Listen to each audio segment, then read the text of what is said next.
Քնար մի մտահոգիչ իրավիճակի էր կապված։ Այս տարվա հունիսին քննչական կոմիտեն պաշտոնական հաղորդագրություն էր տարածել ազգային անվտանգության ծառայության արտաքին գործերի նախարարության աշխատակիցը ինչպես է պետական դավաճանություն իրականացրել եւ օտարերկրյա պետության ներկայացուցիչին համապատասխան թույլտվություններ տվել, որպեսզի պետական գաղտնիքի տիրապետեր։ Ուզում եմ իմանամ արտաքին գործերի նախարարությունում այս դեպքից հետո ինչ փոփոխություններ եղան, որովհետեւ մամուլում ասում էին ըստ էության, որ այլ աշխատակիցների ներգրավվածության հարց եւս եղել է։ Իմ կարծիքով սա պետք է մեկնաբանեն իրավապահ մարմինները, ոչ թե ԱԳՆ-ն։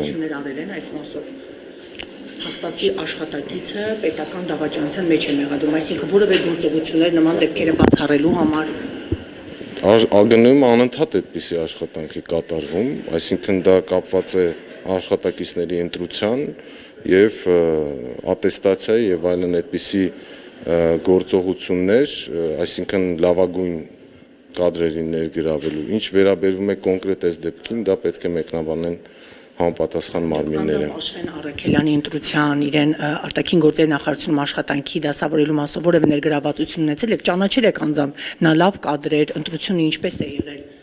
Ես այդ փուլում չէ, այսպես եթե նկատի ունեք կոնկրետ ընդունելու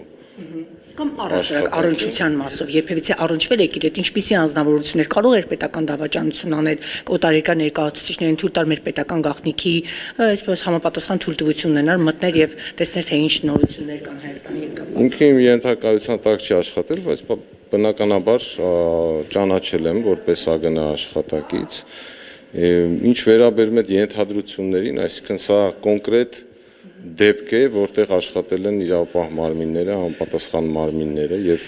ավելի շատ իրենց մեկնաբանության դաշտն է, քան ԱԳՆ-ն։ Այլ աշխատակիցների ներգրավվածության մասով ԱԳՆ-ում փորձել են իրենք դուք ներքին կարգով եւ որպես նախարար տեղակալ եւ որ նախարարդ միասին համատեղ հասկանալ կարող է միգուցե այլ աշխատակիցներ են օժանդակել Աշխենին Առաքելյան։ Փորձել եք ներքին կարգով դուք այդ այսպես ստուգումները իրականացնել։ Մենք այդպիսի գործառույթ չունենք արտգործնախարարությունը, դա անում են համապատասխան մարմինները։ Ինչ վերաբերվում է մեր ներքին աշխատանքին, ավելի սենց ավելի մանրամասն դիտարկելու աշխատանքի ընդունման կարգը աշխատակիցներին, դա անընդհատ է կատարվում։ Այդպիսի բարեփոխումներ, եթե ասեմ, այդպիսի փոփոխություններ կատարվում են ԱԳՆ-ում եւ կատարվել են մինչեւ այս դեպքը եւ հիմա եւ դրանից հետո են կատարվելու այդ աշխատանքը անընդհատ է շարունակվում։ Պարոն Սոֆյան, եւ ձեր թույլտվության վերջին հարցը ըստեյության ինչ տեղեկություններ էին հասու դարձել օտարերկրյա ներկայացուցիչներին, դա Հայաստանին որևէ կերպ վտանգ սպառնում է, այ օրինակ այդ օտարերկրյա ներկայացուցիչներին, որ ինչպես նախաքննական մարմիններ ասում, ԱԳՆ աշխատակիցը հնարավորություն է ստեղծել նա մոտենալ եւ կարողանալ այդ ինֆորմացիային տիրապետել։ Կբացեք ճակերտները, ինչ տեղեկություններ էին հասել։ Կրկին մեր մեկնաբանման դաշտը չի։ Վտանգ Հայաստանին այս մասով որևէ կերպ սպառնում է։ Մեկ համապատասխան մարմիններին։ ԱԳՆ-ն պարզել է վտանգ սպառնում է այդ մասով այդ տեղեկությունը։ Մեր մեկնաբանման հարցը չի։